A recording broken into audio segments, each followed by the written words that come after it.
Hi guys, it's me Joanne. Welcome to my channel. So ang ibabahagi ko po ngayon sa video ko is tungkol pa rin sa Facebook page na aking finalo na stress, depression, anxiety, and panic disorder. So ito yung kanyang post doon. Sabi niya na, totoo kaya ang sinasabi nila na wala akong tiwala kay Lord? Kasi lagi ako natatakot, takot sa lahat, di ko naman ginusto. Well, like what I always said, dapat maging careful tayo sa mga kino-comment natin or sa mga binibigay nating advice. Kasi first, hindi natin alam kung ano yung mga pinagdadaanan nitong tao.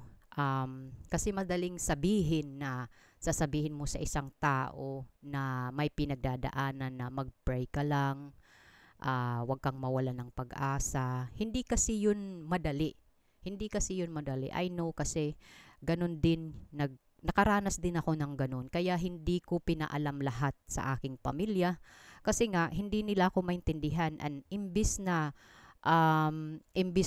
matutulungan kanila, lalo kang na lalo kang na lulugmok kasi nga syempre ikaw iniisip mo sa sarili mo na kasi kulang yung pagdasal ko, kulang yung pagsamba sa Panginoon, something like that. So parang ikaw nagigilty ka sa loob-looban mo. So hindi talaga yun maganda. I know God is always there, always listen to us, and He always guide us. I know na hindi niya ginusto na nagkakaroon tayo ng ganito. At bilang isang tao na may na-diagnose ng PTSD, suicidal thoughts and panic disorder, hindi po namin ginusto. Kasi kung kung may manual lang ito, um probably we already learn it. Probably we already study with it. Pero hindi eh. Hindi natin kasi hawak kung ano yung mangyayari sa hinaharap natin or sa ating mga pang-araw-araw. Malalampasan ba natin? Kasi we're just human, we make mistake. Hindi perpekto yung bawat buhay ng tao. So, kailangan talaga na pag mag-advise kayo, hindi dapat yung sinasabi ninyo na mag-pray ka, kasi kaya ka nagkakaroon ng ganyan kasi kulang yung paniniwala mo sa Panginoon. Hindi natin alam, guys. Hindi natin alam that she or he do that, pray every night, and nagkakaroon na siya ng desperation, nagkakaroon na siya ng kanyang tawag na ito, yung kanyang buhay talaga. Kasi syempre yung mga tao nagbibigay sa kanya ng advice, so ikaw naman you feel more drown, you feel more kumbaga nagiging wala ka bang tawag nito, wala kang motivation kasi yung mga tao sa mga nakapaligid sa iyo, either it's in your family, your friend, your neighbor, the social media. So even those na nakakapagsalita sila ng ganun, 'di ba? Imbis na bibigyan ka ng motivation, wag nating lahat kumbaga iasa sa pagdarasal. Kasi may mga tao talaga nagpray-pray, tudo yung pray nila, pero kapag ganun talaga na sinasabi na kasi mahina yung mahina yung tawag nito, mahina yung believe mo sa Panginoon kaya nagkakaroon ka ng ganyan. No, hindi dapat ganun kasi yung tao na yun magkakaano yan, kumbaga they will feel guilty and they will feel na sasabihin nila na hindi naman nila ito ginusto. I know kasi nung time na yun na I just shared it to my mother na kung ano yung nararanasan ko, emotional and psychological and physical. Sinabi ko talaga lahat sa mama ko, pero ang sabi lang sa akin ng mama ko, magdasal ka lang, pinakikinggan ka ng Panginoon. Pero like what I said, pag nasa ka na talaga, pag nasa deep into depression ka talaga, na hindi lang siya basta-basta. And syempre, you will questioning yourself na, kasi kaya, parang pinapasok mo sa isip mo na, oh, kaya baka ganito, kaya nga pinaparusahan ako ng Panginoon kasi hindi ako nagsisimba, hindi ako nagdarasal, hindi ako, parang ganun ba, parang they put you in a guilt na kailangan mo talagang gawin ito kasi yun ang makakatulong, pero the truth is not. So even the God, He knows that. And ako, Katoliko din ako. I do believe in miracle from God. Pero dapat talaga, sa mga taong nakapaligid sa atin, hindi dapat ginagamit about Panginoon. Kasi yung isang tao, they need a motivation. Hindi nila needs to be criticized, to be preached. Kailangan talaga na bigyan ninyo sila ng suporta, na kahit hindi man ninyo sila maintindihan, at least hindi ninyo sila i-judge, at least hindi kayo magsasabi na, oh, kasi kulang yung tiwala mo sa Panginoon, hindi ka nag-pray-pray. Hindi natin alam, guys, kung ano yung kanyang pinagdadaanan, yung kinakausap niya yung Panginoon. Ako, I also talk to God every night nung kasagsagan ng ano ko, ng depression ko, nung nasa hospital ako bago pa lang ako panganak. Yung anak ko, hindi ko siya nakita for how many days kasi nga cesarean ako. Grabe talaga yung pakiusap ko sa Panginoon. Pero may time talaga, like what I said, may time talaga na magiging ano ka talaga, magiging drown ka talaga.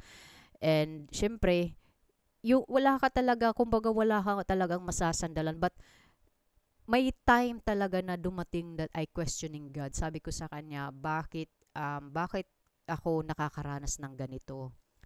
Deserving ko ba na makaranas ng ganito? You know what? That is normal. That is normal. But nag-ask ako sa kanya, the last time I surrender everything, sabi ko sa kanya, Lord, kung mayroon pa talaga akong purpose dito sa mundo, bigyan mo naman ako ng sign. Bigyan mo naman ako ng tao na, I mean like, instrument na makakatulong sa akin na makalabas dito sa mga itong nararanasan ko ngayon, itong depression ko talaga, na hindi lang siya kasi, yung depression kasi, guys, hindi lang being sad or being down or being lonely or something like that. No, depression means may pinanggagalingan yan. May pinanggagalingan. Like yung mga tao na like yung mga taong na rape, na especially yung nag-rape sa kanila is family members. So hindi mo yun masasabi na lonely ka lang or sad ka lang. No, it's not like that. Or sa mga taong nasa ngayon, nasa magulong bansa, yung traumatic na nararamdaman mo, nararanasan mo. So you lost your family, you lost your parents, you lost your children, you lost all your family. So hindi mo dapat sasabihin na depressed ka lang, sad ka lang. It's because they have a trauma, nagkaroon ng trauma.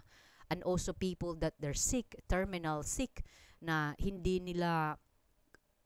pa nila matanggap. That's why a lot of people na may mga terminal sick, they have a psychiatrist na ipinaliliwanag talaga nila. I know kasi yung yung tawag na ito, yung uncle ng mother-in-law ko, he also do like a euthanasia kasi siya may illness talaga siya na very terminal, na wala na talaga, hindi na talaga siya magagamot. So he asked it to euthanasia.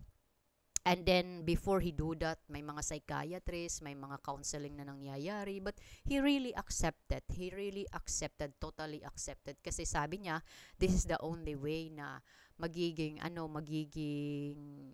okay siya. And then kasi ginawa niya lahat, all the chemotherapies, grabe yung kanyang pinayat talaga. Hindi niya nakita yung anak ko na to baptize kasi nga nung nagkaroon siya ng chemotherapy, naging siya, kumbaga very fragile siya, and palagi siyang suka ng suka.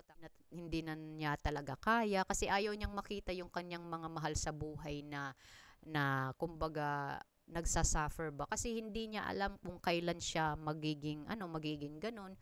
And gusto rin niya na makapagpahinga na rin siya. So like what I said, sa mga taong may mga nakakaranas ng ganito, hindi po ibig sabihin na nakakaranas kayo nito is God punishing you. No. Hindi ganoon. Or yung tiwala nyo sa Panginoon or yung pag-pray niyo sa Panginoon natin is hindi enough. No, that's not true. They just um, give you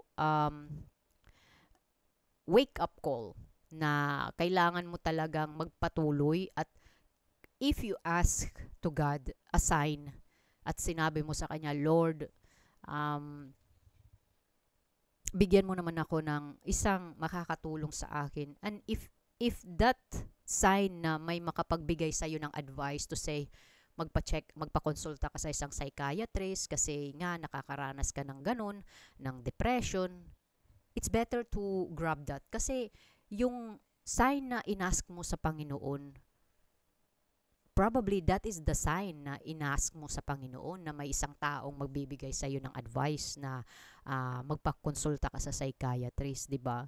So, ganun, may ganun kasi talaga eh. Dapat kung maghihingi ka ng sign sa Panginoon, dapat yung sign na yun, if they give that to you, you have to grab it. Kasi yan yung makakapagbigay sa iyo ng pagbabago, makakapagbigay sa iyo ng kaluwalhatian, kaginhawaan, or yung mga bumabagabag sa isip mo, at yung mga tanong na pumapasok sa isipan mo na hanggang ngayon hinahanap mo na totoo ba talaga na kapag kulang yung believe mo or kulang yung pagpray mo sa ating mahal na Panginoon is kumbaga kaya ka nakakaranas ng ganito is uh, wala kang kumbaga kulang yung pag-pray mo. Hindi ganoon. That's what other people believes, That's kasi yun ang kanilang ginagamit na divert. Pero the truth is he's not, kasi you know what? Parang pinapanish mo yung sarili mo. That's not what God wants it, Hindi yun yung gusto niyang ipahiwatig sa iyo. 'Di ba? So, anyway guys, thank you so much. Sana nakapagbigay ako na naman ng kaunting kaalaman na hindi po totoo na kapag kulang yung tiwala mo sa Panginoon or kulang yung panalangin mo sa Panginoon is pinaparusahan ka na. Hindi po ganun. Mahal tayo ng Panginoon. If you seek sign to Him, pag ibinigay niya yun sa'yo, dapat i-grab mo talaga kasi dus is the sign na hinihingi mo sa Kanya. So, kailangan mo yun i-grab. So, anyway guys, thank you so much and God bless us.